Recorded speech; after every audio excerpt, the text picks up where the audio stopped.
This episode is brought to you by the supporters of 40 Watt Podcast over on Patreon. Go over to patreon.com/40watt podcast, where for as little as $3 per month, you can help support the podcast and get every episode ad-free.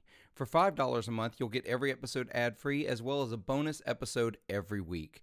I can't overstate how thankful I am for the support of my patrons, and hope you'll consider joining the team and helping keep this show on the road.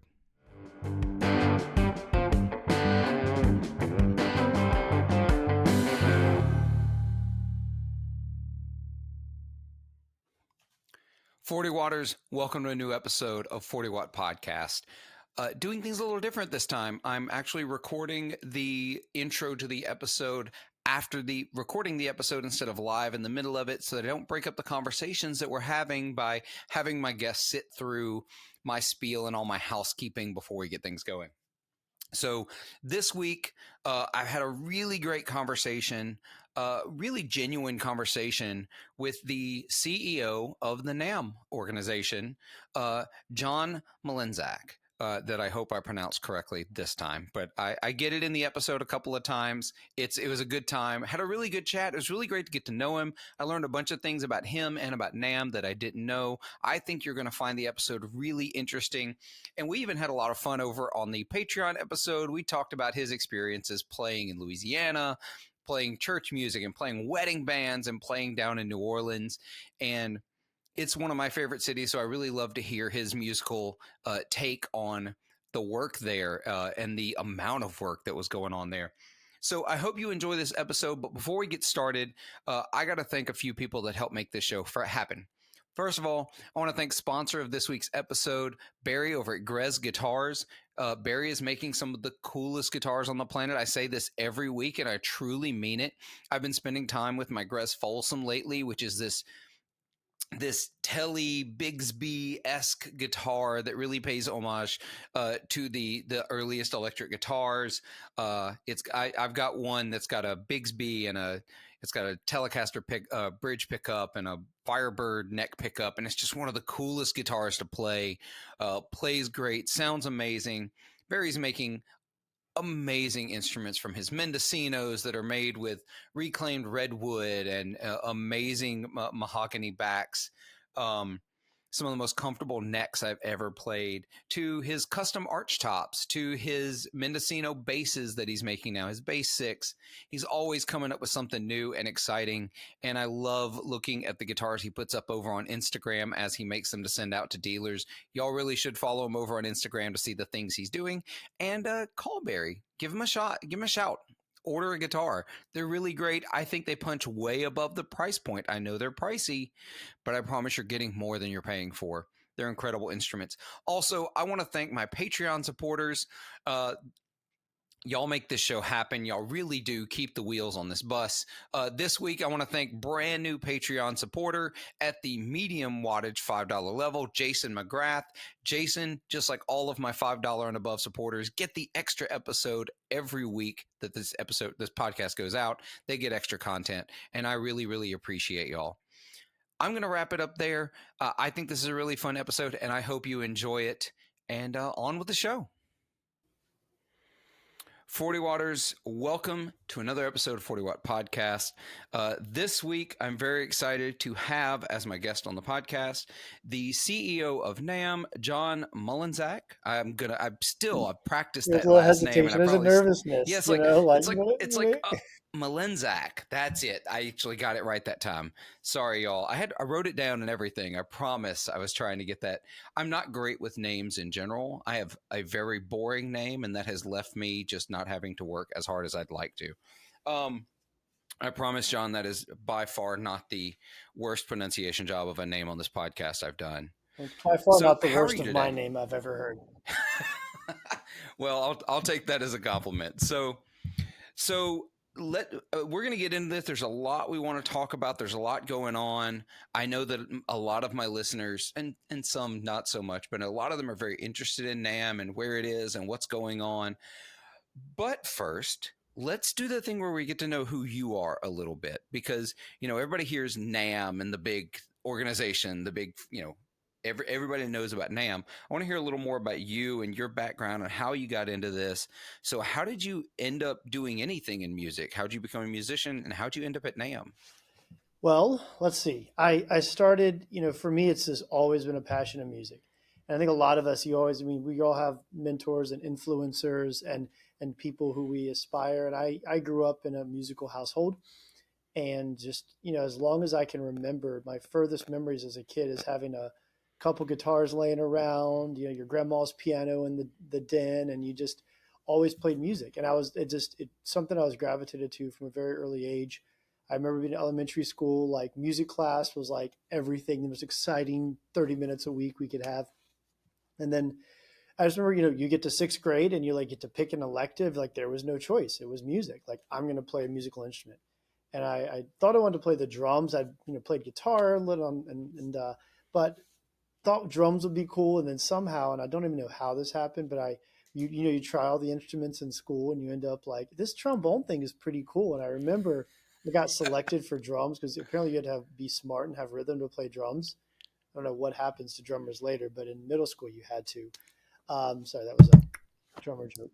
But No, well, and actually, I did the same thing in sixth grade. I played snare drum, and but the most they asked us to do, and listeners, I apologize, you can't see this, but basically, they made us show that we could do things like this. oh yeah, coordination. Yeah, move Yeah, your coordination of hands. hands and fingers. That was the tryout to play snare drum. It was very strange. It's probably also the same test you get to get pulled over late at night by a cop. You have to do some of the similar They're things. just prepping me for sobriety test later. Can you drive a car? Can you play a snare drum? It's the same test, right? That's it. No, but it was funny. I remember this moment where like I thought the trombone was so cool, and I remember my band director's face. He's a good friend of mine today. He's like, "You're selected for drums." I'm like, "Actually, I thought the trombone was because okay, great." And I was like, "Well, that didn't take a lot of work." And then now I'm like, any apparently like smart kid who wants to play trombone is like a band director's dream. So again, played trombone. I switched to trumpet a couple years later. Got all through high school, all state, the whole thing. I was all in, like marching band, like roll stepping with my lunch tray to not spill my milk, like only sitting with band kids, being at the band director's office before he arrived in the morning, and like missing the bus, quote unquote, to like hang out with the band after school. Like I was just the band nerd. College I comes love it. around. What are you going to do in college? I'm going to go do music education. I'm going to play trumpet. So I immediately just played music, pretty good at trumpet, then a scholarship to grad school and got a master's in trumpet performance, started teaching music. I moved I was in Virginia growing up. Then I moved to Louisiana, went to LSU, great music program, great Yeah. instructors, got a scholarship there, was, teaching the, undergrads in the studio, gigging all over New Orleans and the South, started teaching music part-time, because we all need, you realize very quickly that nobody needs trumpet at like 9:30 a.m. on a Tuesday. So they tends to be like evenings and weekends and Sunday Yeah. mornings. Yeah. So, I just, and I immediately just went into full-time teaching and quite frankly, full-time playing. And I like, that Yeah. was it. So like, there was this one path of my life that was like nonstop, go, go, go, go, go, go, go. You're going to be a musician. You're going to play music. You're going to teach music. And that was everything. And then you get to that, one of these things, like, phases in your career and you're like, I've made it. And for probably 6 years full time, taught, did lessons after school, guitar lessons, taught trumpet lessons, played every gig imaginable, shows, lots of opportunity in Louisiana, lots of church What work. a great place to be a horn Oh, player, jazz. I Louisiana. can't tell you how many second lines I played. You play trumpet, ba da ba bow. Oh my God. Like, Yeah. we've done it all, right? Great. And then you get to a point, and I went back and was really inspired. I really like enjoyed teaching, and this is a time when music and technology, like Apple had come out with the iPad and the iPhone, 2008, iPad in 2010, and all of a sudden, music making applications became more accessible to the average music maker. And I was always a technology person, fascinated, and Right. I got really excited about the opportunities in technology, and I started teaching a class on like recording and music technology and making beats and using GarageBand at the time because we were a Mac school. And it really took off. And I realized through just talking to folks that no one in Louisiana was teaching this. In fact, the registrar at my school came to me and said the state actually pushed back and we submitted our curriculum documents because music technology wasn't a course that they knew of. It's really interesting. So I Wow. was like, okay, well, I had done a master's in educational leadership for, I wanted to be certified. I got certified as a school principal, setting myself for arts and men, that whole thing, somewhere in that. So I said, okay, well, I'll go to the state and make this an approved curriculum. So I did and went through all the red Right. tape. And then at the time I didn't realize that there was a really great company right in Baton Rouge, Louisiana called PreSonus Audio. You probably have some PreSonus gear, Right. now owned by Fender, right? And PreSonus Right. was really, this is right when they came out with it. They had gone from just being studio, they had started Studio One software. They had really got involved in mixers. They were about to get in the live sound area with their speakers, all of that, and the monitors. They were really booming, building the new office. And I'm gigging with folks, and I recorded. I had my little PreSonus FirePod when FireWire was a thing. Remember those 4 years when that was like the protocol? Oh my gosh, yes. And then we had When I was in 400, then we had college doing, 800, then we had the 400 to 800 to yep. adapter, then the 400 to 800 to Thunderbolt adapter. Did you have like the dongles attached to dongles thing? It looked like the back of like the Christmas lights in the Christmas story with like your all these dots. It was ridiculous, right? And then it went away. Yeah. Poof. No more. No, nothing. I think we're all going to get USB-C. It just vanished. Yeah. Imagine making a It just product and went having to away. end of life a product, and then you make a new product. You have to end of life that before it ships.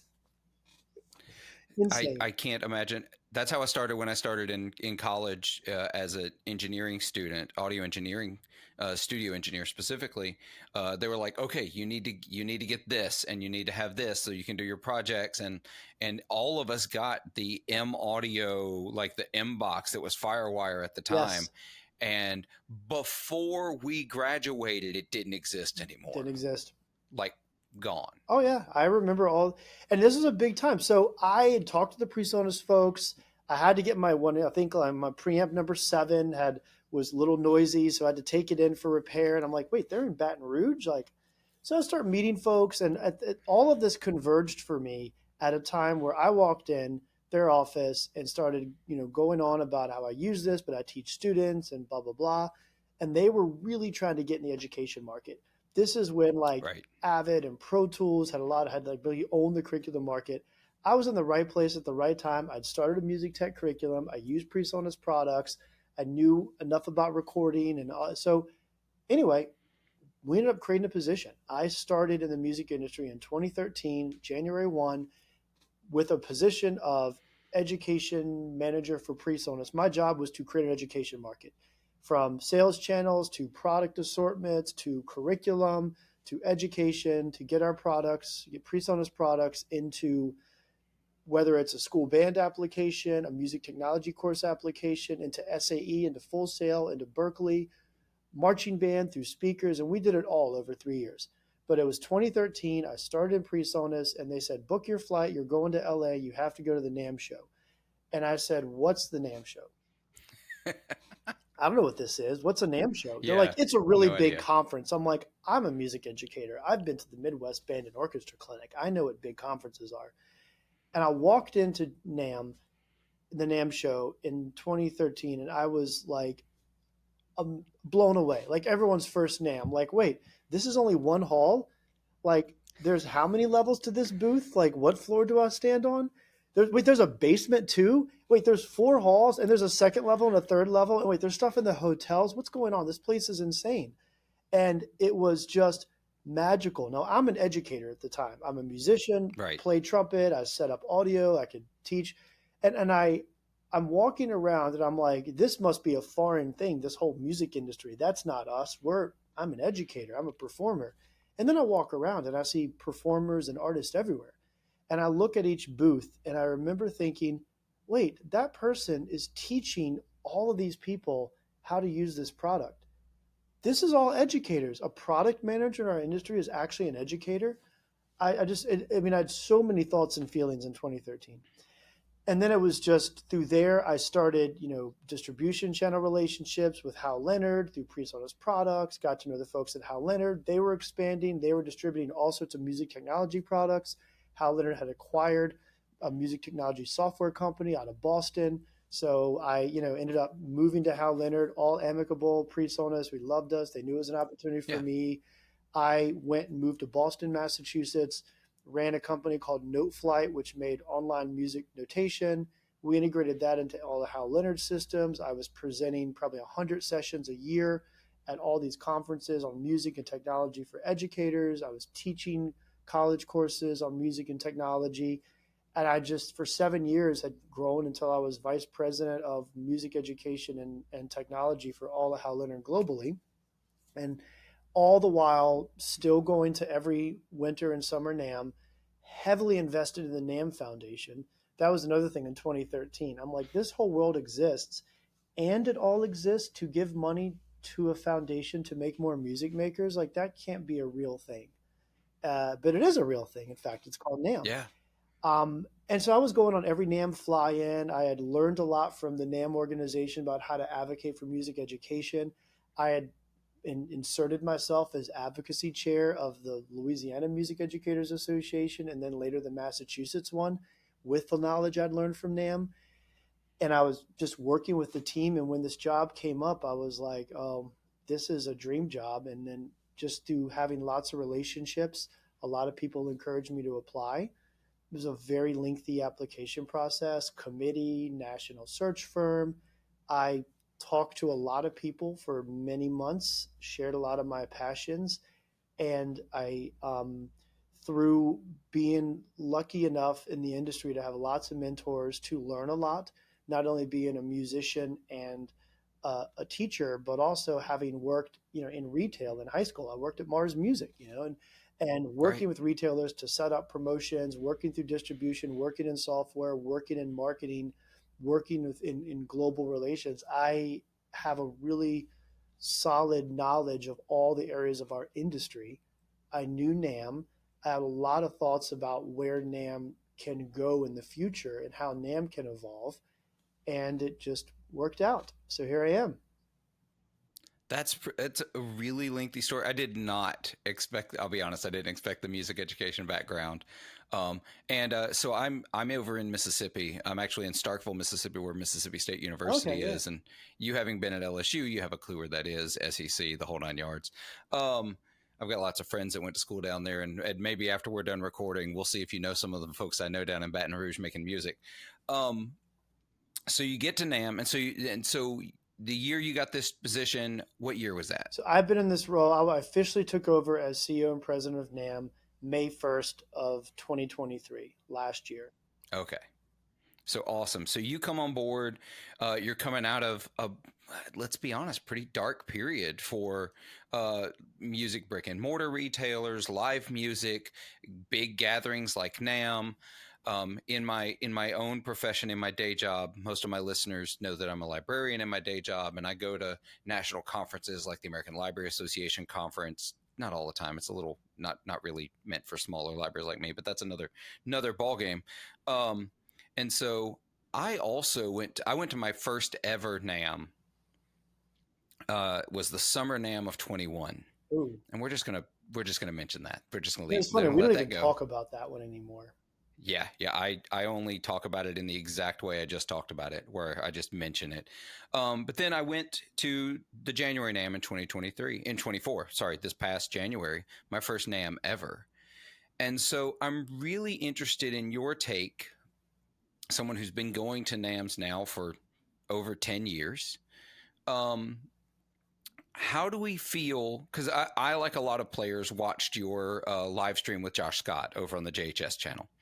I rewatched it recently because there were a lot of things you talked about, some goals you were setting, and some things you wanted to hit on and make happen, and some things pushing forward. How successful do you feel 2024 NAMM was coming back from where it had been? NAMM in 2024, when I started this role, and it's not really about me, NAMM as an organization Right. knew that we needed to evolve. And I really, props to Josh Scott to give me the opportunity to just come on and tackle the big questions head on. Because I saw one of his podcasts and his videos, and like, look, let me just put me in, coach. I'm transparent. That's my style. Yeah. We had to come out and show the industry that we are representative of the current and, more importantly, future state of our industry. And we were there to provide all of our members and companies the platform they needed to be successful today and in the future. We knew we had to set that. It was never about coming back to what it was in 2020. It was about showing that we are evolved and evolving and listening. And in that regard, I mean, I'm a little biased, but I can only say from all the press and comments and feedback we've gotten since January, we nailed it. We really nailed it. It's been an incredibly exciting ride. I won't even lie. I can tell you now, Phillip, the first like 8 months from when I started in May, and we were already, in the NAMM shows are 12 to 16 months planned ahead. It's not, Right. it's a big undertaking. So the NAMM organization had done a show in June, had done a show in April, was already well into planning for January 24. That's 3 shows in 18 months, where it normally takes 18 months to plan one show. Just trying to get through COVID, having the show moved around, canceled. Our industry, the largest boom in guitars and pianos we've seen probably in recorded history, followed by the largest bust in those same categories. Right. Everything's in turmoil. But now, since that January show, we were able to demonstrate that trade shows are not dead. NAMM is certainly not dead. And that our industry, like it has for 124 years of NAMM's history, because we were founded in 1901 and we've been through wars and we've been through other pandemics. We were there for the flu. We were there for a Right. couple wars. We were there for recessions and depressions. We've been through it all. We know how to evolve and help our industry grow. And I'll tell you what, for me, going into January and going into the role, I actually, you're a studier, you're a researcher. I pulled out the history of NAMM since 1901. I read hundreds and hundreds of pages of documented history of our association. I read, and it's a little bit like reading a VCR manual. If for the younger listeners, that used to Right. that used to be what we used before streaming. Back when I was your age, we had Yeah, Betamax. Sorry. exactly. We Yeah. had to, pull out the tape and get it all stuck in there. But I Oh, read this history and I went back and like, okay, what are the lessons learned? Like, how did NAMM have to reinvent itself after World War II? What did NAMM do during the Great Depression? What did NAMM do when the internet completely disrupted and changed the game of retail sales channels? And I went back and read back to the VCR manual. I read the board meeting minutes of every year, and wow. but you start to see conversations that are documented about, hey, this whole internet thing. And when there's this moment, there's a couple aha moments. First of all, it's like when innovation happens, when disruption happens, there's generally 2 schools of thought. School of thought number 1 is protect and preserve the way things are. Hold on to the good old days. Don't change because change is scary and bad. And school of thought number 2 is this change is going to happen whether we like it or not. So embrace it, get ahead of it. NAMM can support members through it. And historically, every time NAMM has embraced and supported members through it, it's been successful. Every time NAMM or NAMM members have tried to dig their heels in and hold on to the way things were, innovation happens anyway, and they end up rushing later to catch up. So I knew that I knew we had to embrace social influencers in January. The fact that like your show, actually influences people to buy product in ways that maybe other retailers don't. Josh's Yeah. podcast on pedals. I mean, the shootouts. I mean, the idea of the social influence of the content creator, that's an audience that influences people to buy. And that's a world that the all generations, but I say especially the newer, youngest generation, trust that world about their product decisions, maybe before walking into a store and trusting a retailer. And that's the fact we live in. So we had to get that audience to NAMM. We had to embrace that audience and understand that that influencer is key to our global market. We knew we had to get all of the companies together, whether they're exhibiting or not. We made all sorts of accommodations to bring the entire industry together in January. That was another key component. We knew we had to embrace AI head first, sessions everywhere. Do we do an AI track? No, we inject AI everywhere because, by the way, AI is injected everywhere. So we don't do Yeah, it's this, gonna affect. It's affecting everything. and we went full in, and we also said we need renewed energy. So how do you inject energy into a show? We just started talking to our members, looking for the positive signs, not dwelling on the negativity.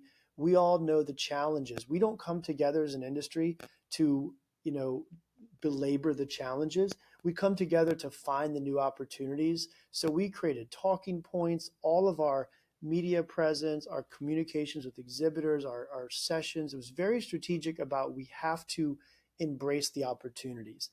And the industry really picked up on it. People said it's high energy, there's opportunities, the industry gathered. And since then, as you've seen, we have announcements from major brands like Fender coming back to the show in a big way. We have, I mean, we'll release in a couple of weeks all the brands coming back, but the whole band is Yeah, back together. The industry's gathered. We've made changes even in 25, which we can get into, but it's been a wild ride, but we know how to serve our industry. We know that we NAMM in the music industry are almost interchangeable. And sometimes people will yeah, think, "Oh, well, NAMM's dead." Is NAMM's not dead? I mean, if NAMM dies, our music industry's die. Like, if as long as there's a music products industry, there's an association representing that industry. Like NAMM is a company that only exists to support musical products. So as long as there's musical products, there's a NAMM. Now, NAMM's job is to adapt to the needs and lead our industry into the future, and we're doing that in many ways. yeah. And I think that's a really important point. And again, having only been to this one, uh, Winter NAM show myself, I didn't have a comparison. So I spent some time talking to people that had been to multiple NAM shows that had more experience than I did. In fact, I stayed in Airbnb with some other podcasters and YouTubers and talked to them about their prior experiences and how they felt about it. And without just reading off a list of quotes, which is not what this show is, but uh, I did get, even from some of the folks who may have been detractors of NAM Mhm. in the past, they'd not been real big believers in the need or necessity for a trade show around musical instruments anymore because internet. Listen, I work in a field that people have been saying the internet is going to kill for since the existence of the internet. People thought libraries were going to die because the internet existed. And all we did was adapt and change and bring it in and say, yes, you have this tool now. This tool is not the only answer. This is not the only way to do these things. And people still need, and, just to put it in my own field, we see that libraries are more used now than ever. That there's actually a hunger for print media rather than digital media, and I think we're starting to see a little bit of that in this industry too. People I talked to said it was a positive experience, and now we're starting to see several um, of those not retailers, sorry, my brain, manufacturers who had gone to a direct to consumer model. They had actually started to skip dealers Mhm. entirely. Some of them are backtracking now. They're coming back and saying, oh no, we need dealers. And suddenly that connection at an event like NAM becomes so much more important again. But you bring it back, you mentioned Fender, and I know a lot of the others aren't released yet, and they will be in a few weeks, and we'll hear more about them then. So I'm not going to ask you to let cats out of the bag here. But how big a deal is it to have a major manufacturer like Fender come back just to for the whole vibe and that injection of energy that you're talking about? It's especially in Fender, and Gibson, PRS, Taylor, they're all Right. in. I mean, I'm happy to say that because we've Okay. had great conversations with these companies. I think it's critical. I mean, again, NAM's job is to gather our industry, and we're a mission driven nonprofit. Our mission is to strengthen the music products industry and promote the pleasures and benefits of making music. And any nonprofit leader knows that you have to stay true to your mission. That is your North Star at all times. So if we don't have, I mean, Music Trade's top 100 North American manufacturer list has Fender on the top. If Yeah. Fender does not see value in what NAMM's doing, then we're not doing our job. And so Right. having, and immediately, I mean, first thing I did, I called Andy Mooney, the CEO of Fender. I called Paul Reed Smith personally. Conversations. I've traveled to LA many times to meet with Andy. I've met him in Nashville. I've traveled to Maryland. I've toured the factories. I've personally went out and sat and listened.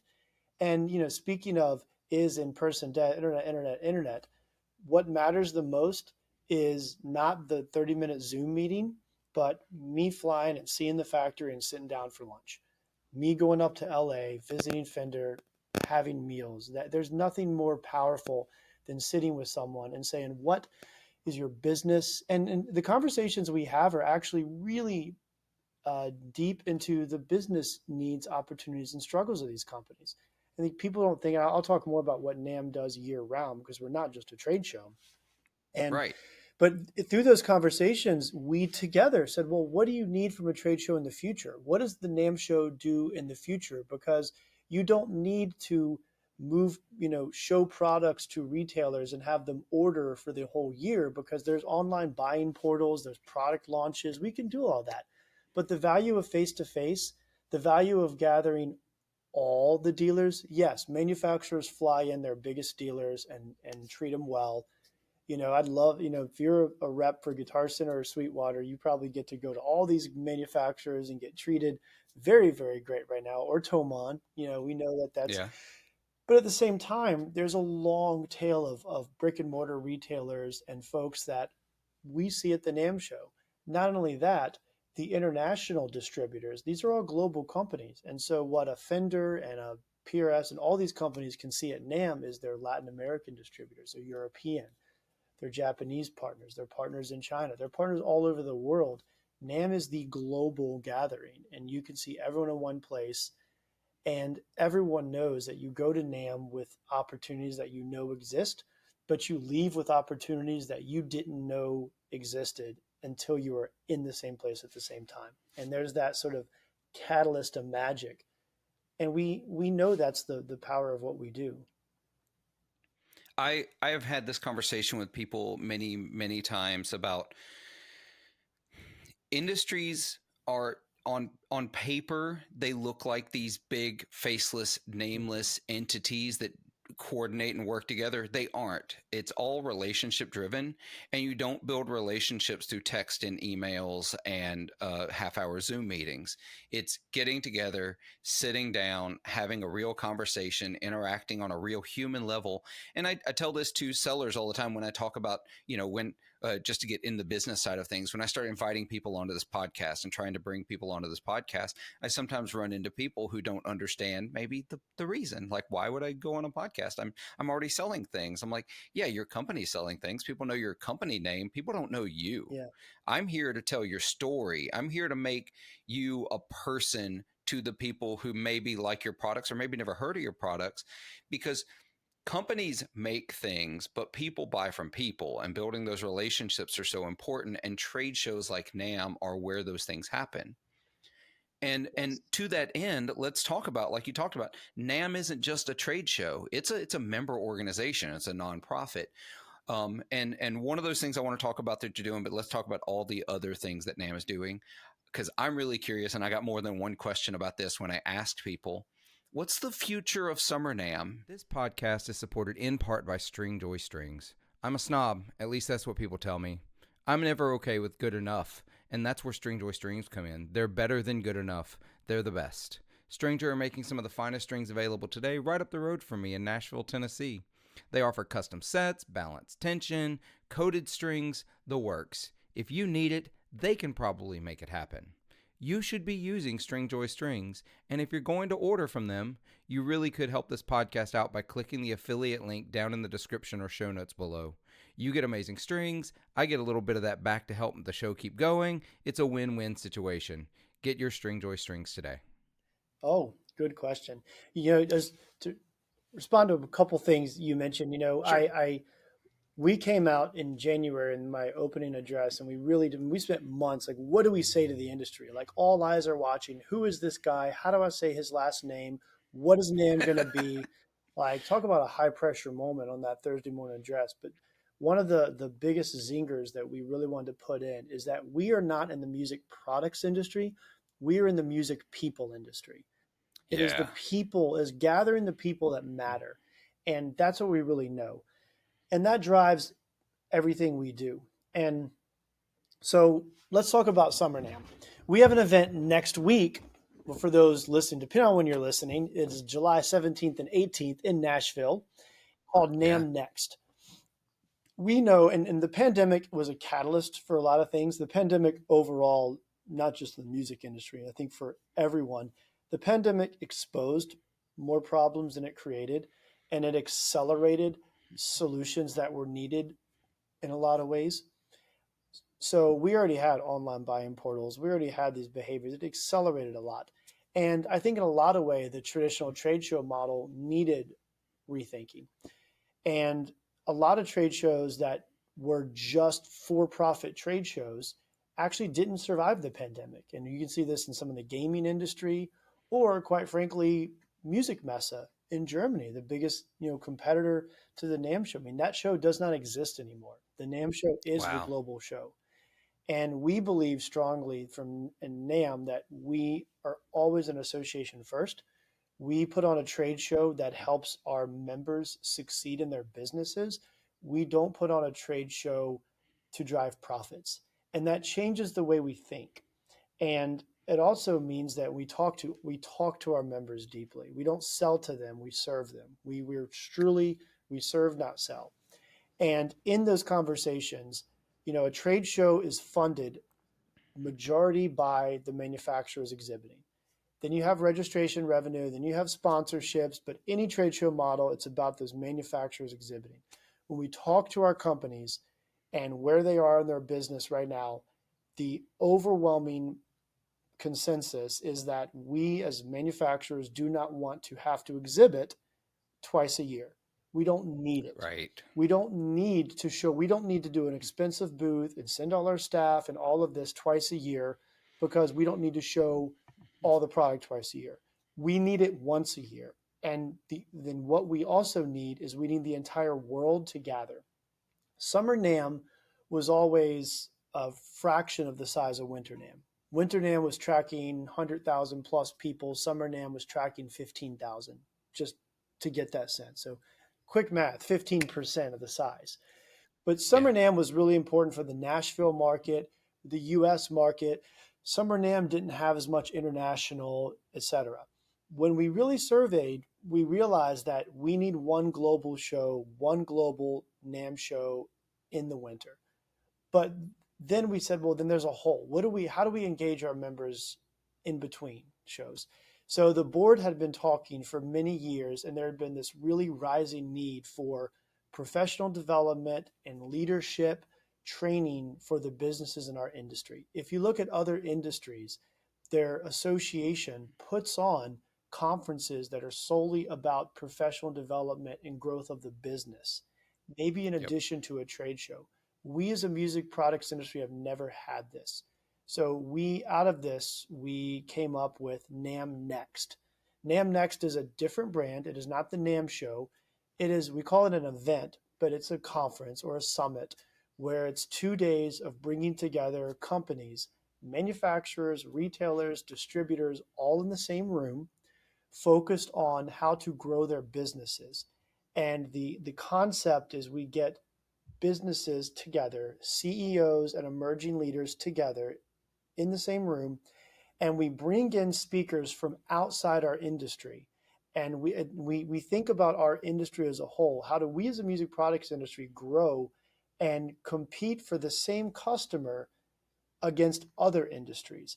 And what can we learn from other industries that will help us? What can we understand of as a music products industry that the forces that we're all dealing with in our businesses, what forces are unique to musical products and what forces, quite frankly, are not unique? Because Gen Z's buying habits, the influencer and social influencer content creator, the shifting consumer behaviors of online channel distributors, that's not unique to music.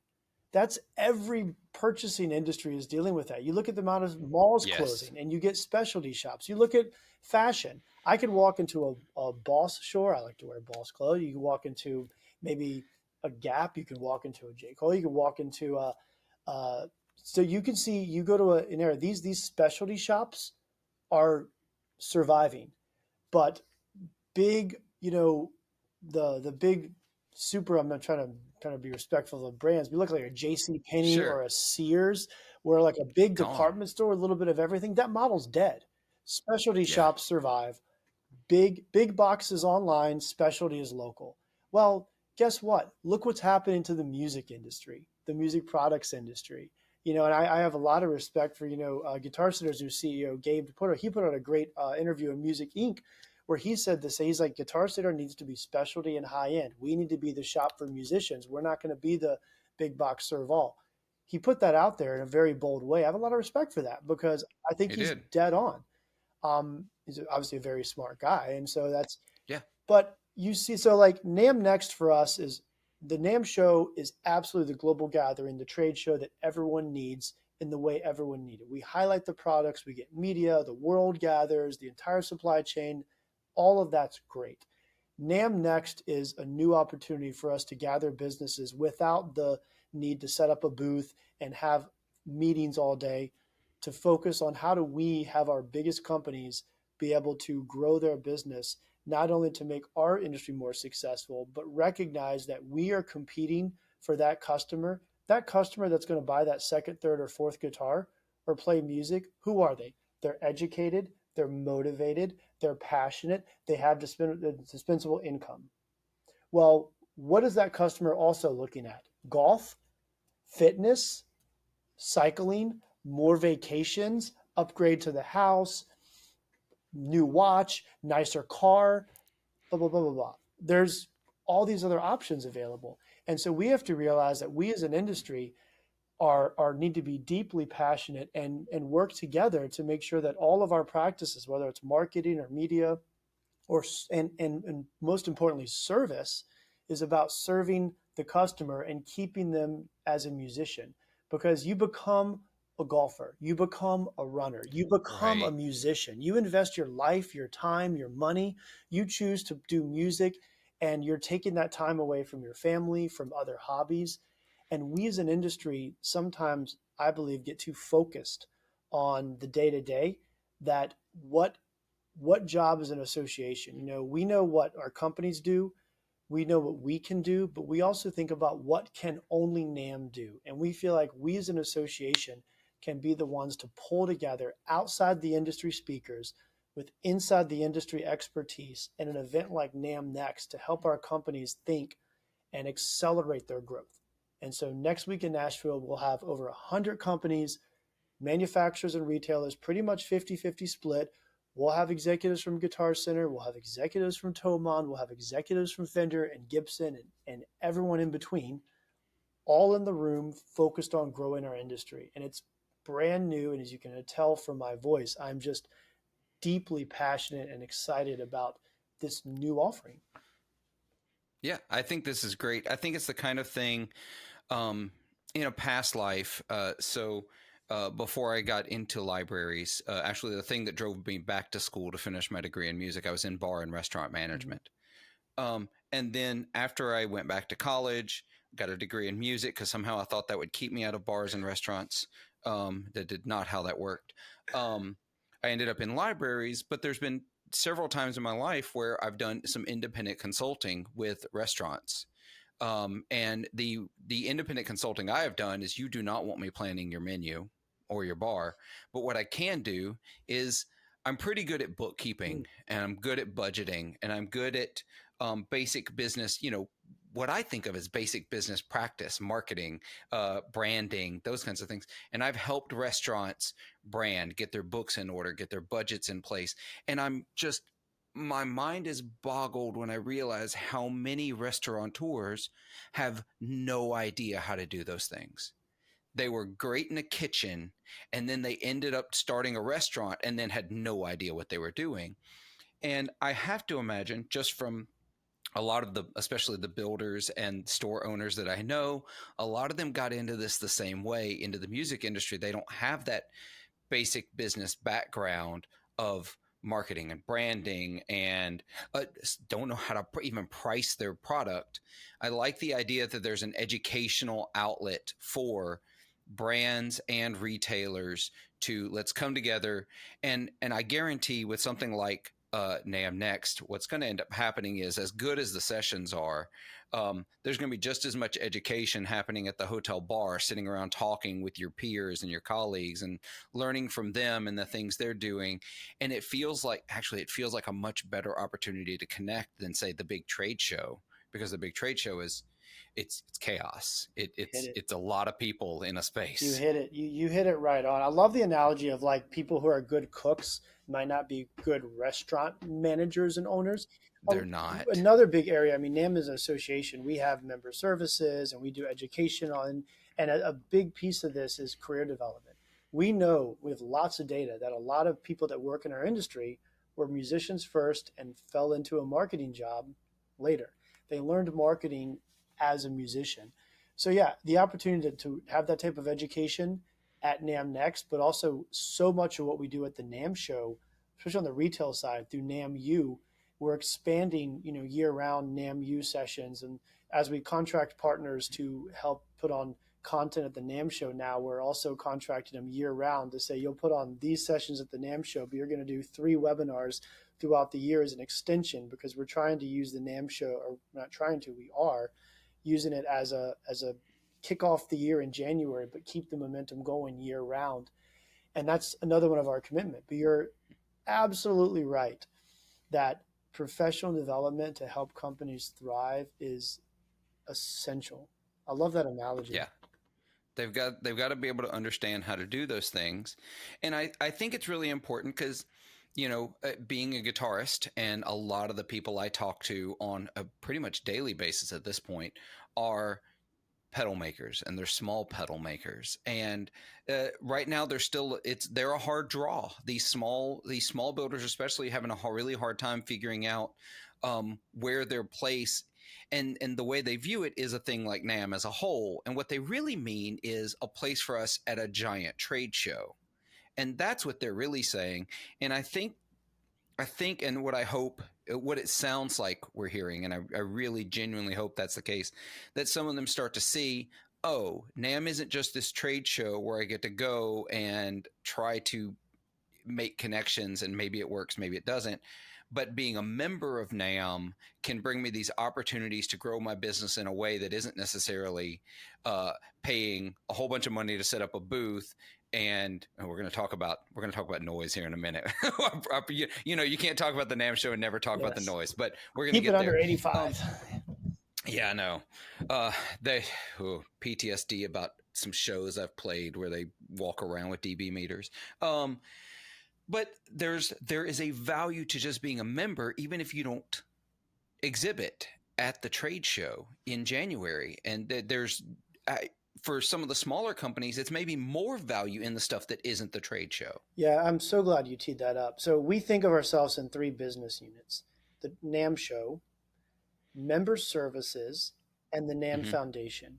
And our real renewed commitment is in member services, as we work to provide more opportunities for companies to connect, like a NAMM Next, like webinars that you'll see rolling out in the fall and next year, where we provide more education opportunities. Member services includes all of our oral history and our documentation, and there's more coming on that, and making that more searchable and accessible using AI tools. We're testing AI models right now.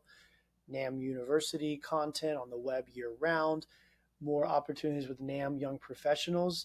Anyone under 40 working in a NAMM member company, there's mentorship opportunities through that. Women of NAMM, we hold a Women of NAMM Leadership Summit in October to empower female leaders in our industry, a very underrepresented industry with female leaders. So we scholarship that holistically and grow there.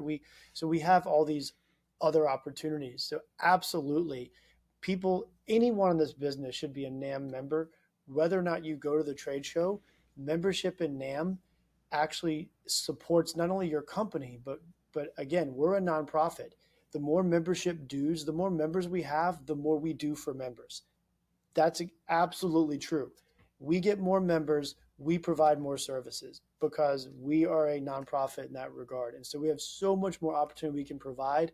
I mean, NAMM Next is heavily subsidized, like any business. Yeah. We'll, our P&L is taking a loss on NAMM Next, but we're your association. We subsidize most of it. There's registration fees to attend, but that's what we do. And that's fine. And the same thing, with scholarshiping women in NAMM, et cetera, et cetera. We provide all these services. And any company absolutely should be a member of NAMM because it supports growing the greater industry. I'll also add that, and I talked about this with Josh too, and we're doing a lot more. We have a really clear picture of this because the ability to use data and segment data and learn from data, we're completely redoing our internal tech stack. And it's going to take 2 years because we have to put on a NAMM show while changing tech at the same time. Right. But we look at the NAMM show. NAMM show in January will be 75 to 80,000 people. We don't see it as 80,000 people. We see it as 80 1,000 person communities. And we're working really, really hard to say the pedal community needs specific things. They need the ability to demonstrate their products. They need a more quiet environment where people can hear the nuances of their pedal, maybe headphones. They need to see these type of retailers, these type of distributors, these type of suppliers. That's completely different from the boutique guitar maker or the acoustic piano maker or the trumpet manufacturer or the accessory company or the international distributor. So we think about every community in really, really deep data. And if anyone hasn't seen it yet, if you go to NAMM.org and go to our Industry Insights page, we have the post-show report from the January 24 NAMM show.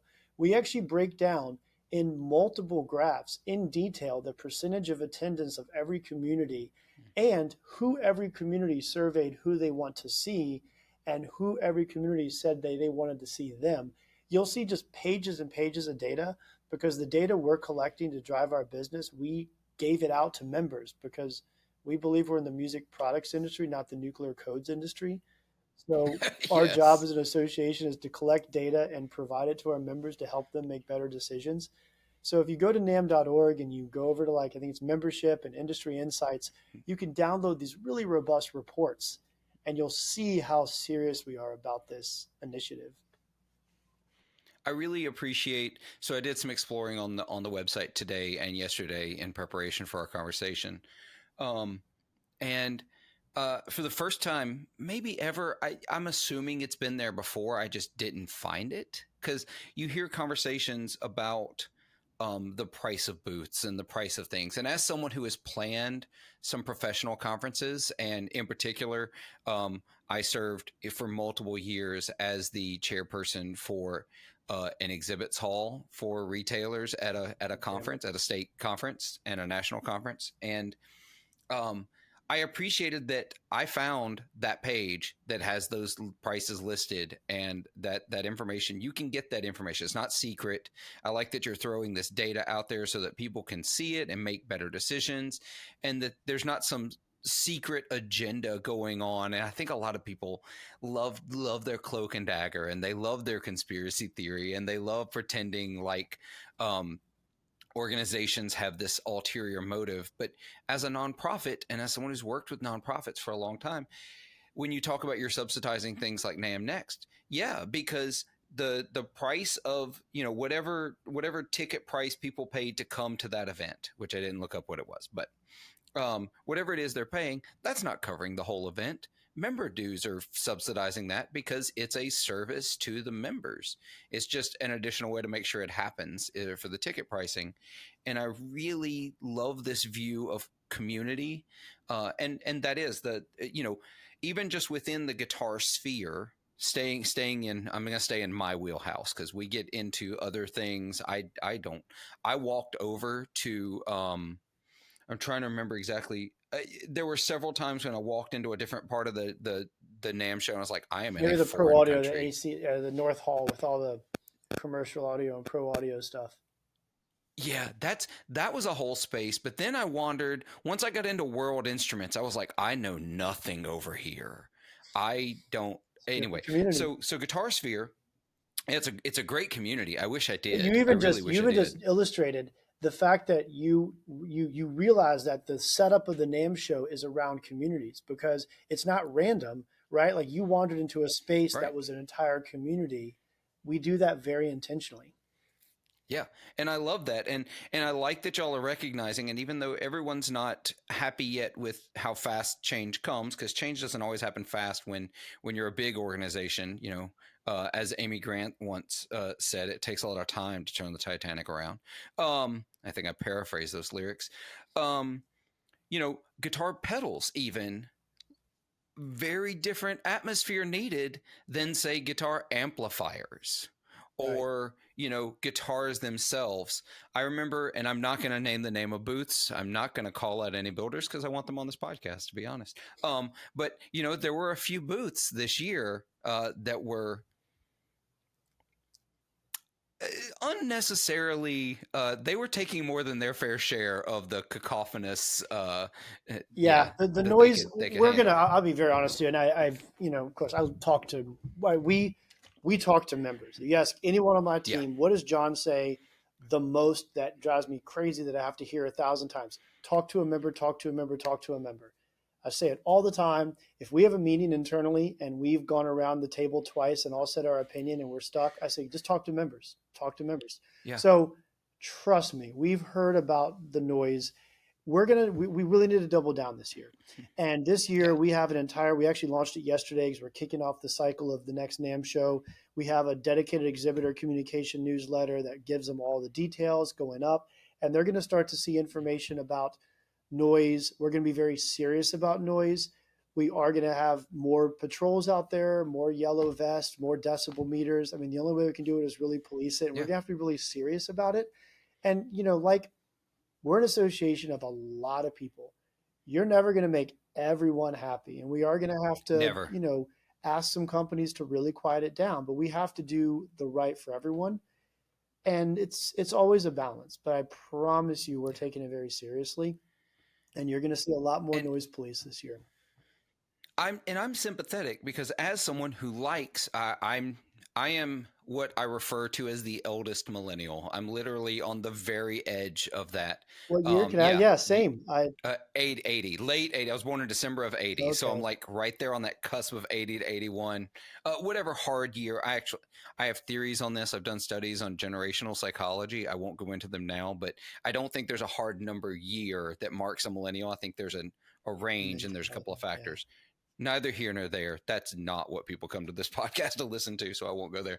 But I appreciate it. I like amplifiers. I like tube amps. I'm not fully on board. I've done gigs with, modelers and silent stages, and I hate them. I love volume. But when you're in a space that has that many people, one, just that many people talking is loud. Right. Then you're trying to hear amplifiers and guitars and pedals, or woe be unto someone who somehow has an acoustic in their booth that's also part of like the louder electric guitar. Right. Some people do it really well. The Collings booth was great, but they it's hard, and I think all of them have to also take it into account. Like, there's got to be some respecting of your neighbors and understanding that, hey, setting up a headphone rig for my amps or setting up headphone rig for my guitar, my pedals or whatever isn't ideal, but it is going to be in this scenario the best way for me to get the point across to whoever it is coming over, whether that's a retailer that wants to carry my product, whether that's an influencer that wants to talk about my product, whether or even just attendees who are going to then go talk to people about your products, because everyone is going to talk about your stuff one way or the other. You really want it to be positive. You want to give them the best opportunity to take something positive away. And yes, there are always going to be the people who are going to be too loud and need to have somebody walk over and just mention, hey, you've got to bring it down. Or I've heard of a few other shows, and this is not me suggesting things to you because I am not paid enough to make these suggestions, but there have been other trade shows where they institute a mandatory quiet hour in the mornings and the afternoon and things like that. I will probably say, I won't say it definitively right now, but Yeah. we have looked at several models for this, and we've talked to members Hmm. about how it would work for them. We're most likely going to be piloting some quiet hour times, and yeah, we're definitely looking at that. The That's hesitation, amazing. we overall people want it. The only Hmm. the only challenge is that the right use of it. So, for example, if I'm trying to sell a speaker and I Right. have a meeting with a really high end buyer, and scheduling meetings at NAMM, it's like you're meeting 30 minutes on the schedule. So he's only, Right. and if we impose like a mandatory quiet hour, and there's a high end buyer that needs to hear 30 seconds of what this thing sounds like we can't impede business. That's not our goal. So that's the Yeah. balance we're trying to figure out. We can impose some quiet hours, but there's very legitimate reasons where a company might have to say, look, let me turn this up. You hear what you hear. I'll turn it back down. It's hard because we don't want to prevent someone from doing business, but we want to keep the Right. overall down. So we're going to pilot it in some areas where we think it makes a lot of sense, and that's yeah, you'll see that too. Yeah. You also I'm yeah. really. No, Oh, we go ahead. also you'll Sorry. see. I was mentioned that the exhibit hall is first floor, and then Hall E in the basement.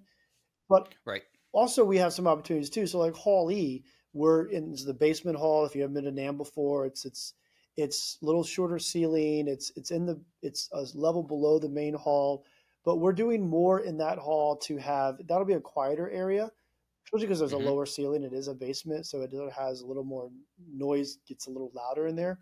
But also, so like the meeting room opportunities, we're doing like turnkey meeting rooms down there. We're having more displays, maybe some acoustics, more innovation, software, that type of thing.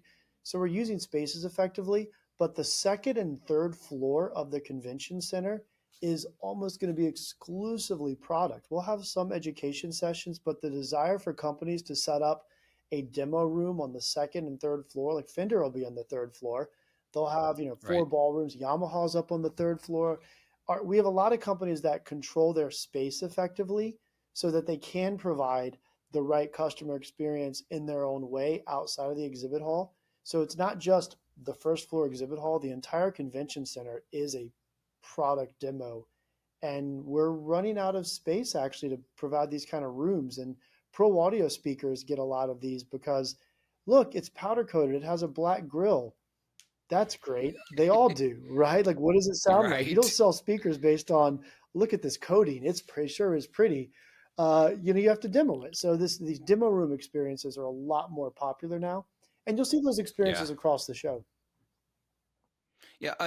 And lastly, before we actually we're starting to run out of Oh time, no. we're going to wrap up and get over to the Patreon episode, where listeners, I'm gonna make John tell me more about his experiences in music, and we're going to talk about New Orleans music scenes because New Orleans might be my favorite music city in the U.S. But so this year, and again, my first year, so I only got to experience the push for the first year for a term I hate. I know a lot of us hate it, but the influencer Yes. market, podcasters, YouTubers, influencers. I have appreciated that NAMM as an organization has realized the value and that this is marketing and that this is a new market. It's not really a new marketing avenue, but it's one that's just now really being paid attention to in our industry in music instruments. It's existed for a long time in other industries. It's just now starting to grow. My wife watches a lot of YouTube as well, like I do, and I realized how small the guitar YouTube market is by watching. She was watching a a legal YouTuber. There are lawyers on YouTube who live stream trials in pop culture trials and comment on them as it's happening. And they're all influencers of a totally different sphere. And I realized how small guitar was when, you watch some of the largest guitar based live streamers, Wow. right? Your that pedal shows, your JHS, and they're getting 1,000 viewers on a live stream, and she's watching this legal YouTuber who has 250,000 people watching their live stream. I was like, okay, we're in different spaces. But guitar is a new scene. I like that NAMM is really working into that. There was some of that last year. Can you talk about maybe some of the new ways that NAMM is going to want to facilitate those connections this year? Yeah, great question. To your point, the social influencer, the content creator, has been at NAMM for years, but Yes. it's also during the pandemic when people spent more time online, and especially the boom in buying musical products, we did see a boom and these influencers really having a really strong, I hate to say influence again, but for lack of a better term, in musical purchase decisions. The Yeah. one of the main updates, the kind of the easy button before we get into like the really cool stuff, is just recognizing that influencers, social influencer, and a content creator and traditional media are three different things. And influencers had always gotten into the NAMM show by getting a badge from either a retailer who had extra badges or a manufacturer. Hey, bro, can I bum a badge? It's kind of the thing. Like, you got a Right. badge, you got a badge. So one of the big shifts was just changing our badge structure to say if you're a content creator influencer, you're welcome at NAMM. You're not welcome because you know someone at a company who's going to get you a badge and you have to walk around being like, oh, hi, I'm Phillip. Well, I'm not really with this company. I'm actually with this. Here's my business card. Don't look at my badge, which is a common occurrence. We just Yeah. said, no, people deserve to be at NAMM as who they are. So we invited content creators and social influencers as who they are. We created a space. We recognized them as a community. We started thinking about them as a core community, like we do retail and others. And that was a huge success. So going into NAMM Show 25, we're actually right now, we're halfway through. We're changing our badging so that social influencers, content creators, and media, when you register for the NAMM show, you will actually get a badge that doesn't just say blue badge media, or I think it's green badge Right. media, whatever it is. Forget the colors. But you actually will have a content creator, social influencer, or media badge type. So we're adding new badge types, and we're adding the ability, because we know some people are endorsed by certain companies, for a company to bring their social influencer with a social influencer or content creator badge type, but also as a representative of that company, because we know there's an option there. So that's Yeah. one area where we're really going to be able to have that direct connection. So you walk around as who you are. The really exciting is the Creator Lounge. This hasn't even been announced yet, but I will announce it here. We have the Content Creator Lounge, which is a dedicated space. We actually have two. We have a general one, but we also have a Hmm. sort of a VIP, for lack of a better term. It won't be called VIP, but it's a Right. elite content creator lounge. These are for people with followings of hundreds of that. We have an average following of our content creators of over 1 million followers on TikTok and 960,000 on Instagram and over 500,000 on Wow. YouTube. For that level of creator, we have a dedicated room that where they have two studios to host podcasts. There's products and accessories all around the room so they can cater the space to make it look authentic. So it's not all the same. Hi, I'm doing a podcast at NAMM. I have a backdrop that says NAMM. And, people can make the space look very unique to them. We have the Yeah. opportunities for companies to engage with content creators. There could be networking, open bars, net time, all that. So we have this dedicated space, hardline internet.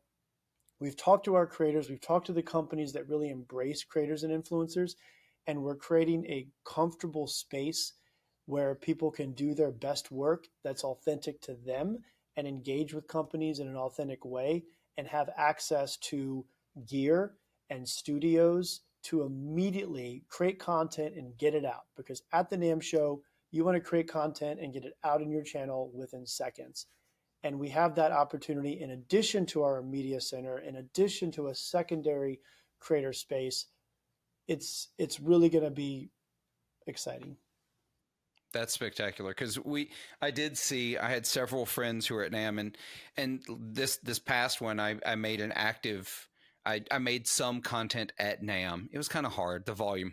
In fact, one of my best, one of my best performing videos was just a reel of just me holding my phone up. Here's the volume of NAMM. It's like, Right. so, but we saw like Andy Ferris, who's the guitar geek on YouTube. He was wheeling around a cart with like his whole rig to make content, and then he was going back to his hotel room, editing, getting it out like that night, that day. I'm like, that is wild. That is some. He works way harder than I do. I'm just going to go ahead and just say that out loud. He works way harder than I do. But yeah, it's really awesome that there's going to be some space. I know you talked about it with Josh last year, and there were some shifts into it this past year. I love that you're leaning even more into it this year, and really excited to see what NAMM's going to hold. I'm excited to get back. It's a nice change, California in January as opposed to Mississippi in January. It's very different space. Very different space. Yeah.